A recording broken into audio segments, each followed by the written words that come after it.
Ndabasuhuje mwe mwese mukomeje gukurikira cano yacu Now TV show.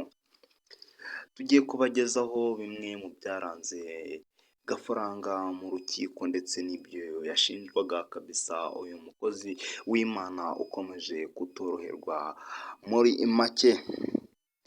Gafaranga kuri uyu wa kane tariki ya 22 Gicurasi 2025 yamenyekanye nka Gafaranga, ariko amazina ye bwite bamwita Habiyaremye Zakari. Bishop Gafaranga yaburanye ku ifungwa n'ifungurwa mu rubanza rwabereye mu muhezo nk'uko byemejwe n'itegeko ryerekeye iburanishwa.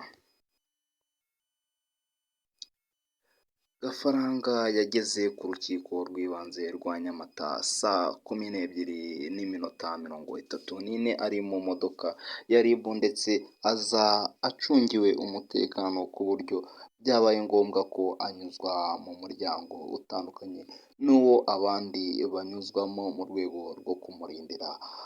rwo kumurinda itangazamakuru.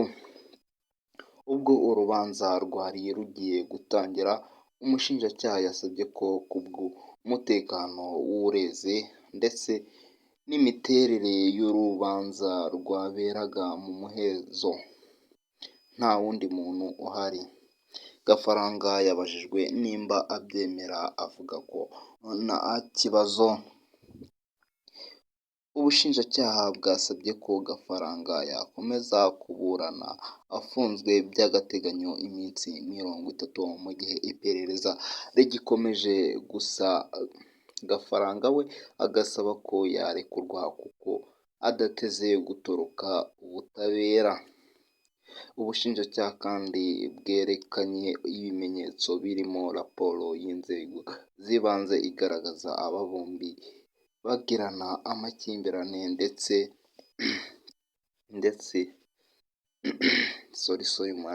ndetse na raporo ya muganga igaragaza uwareze afite ibibazo by'agahinda gakabije gaturuka ku byo akorerwa na Bishop Gafaranga.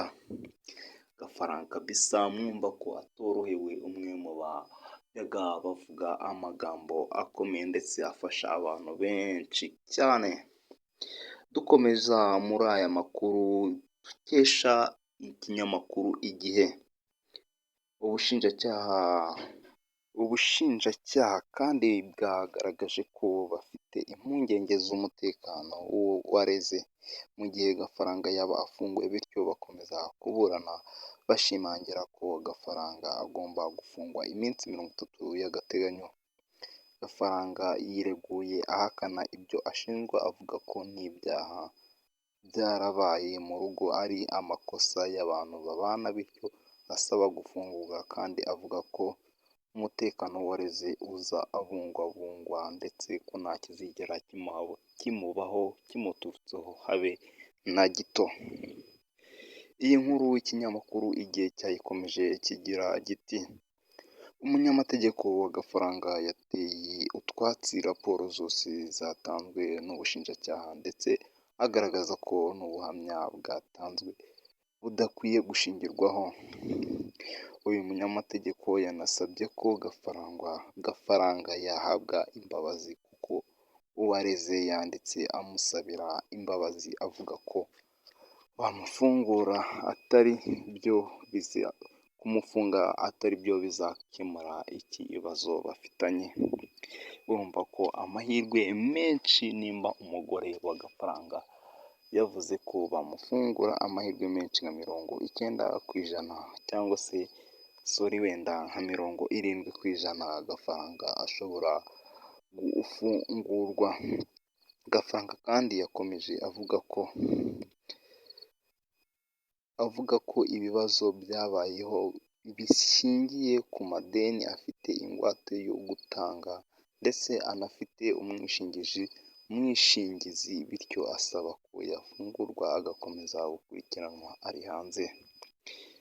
Ciao, ibihe byiza. Amakuru uko atugeraho arabageraho 5 kuri 5.